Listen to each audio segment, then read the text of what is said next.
Yang kedua ada permainan sapitrong. Yang ketiga permainan orai-oraian. Yang keempat ada permainan gegentengan.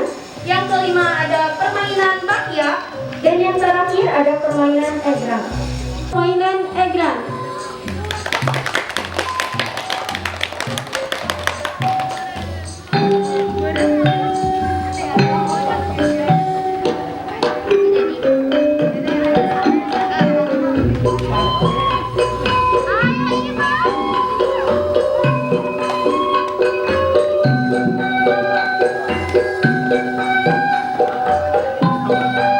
Egrang adalah salah satu permainan tradisional yang terbuat dari kayu.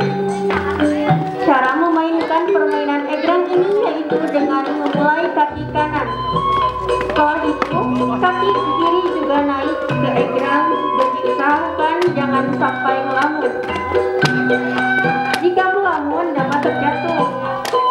Permainan egrang dapat meningkatkan kekuatan otot tukai, otot kaki,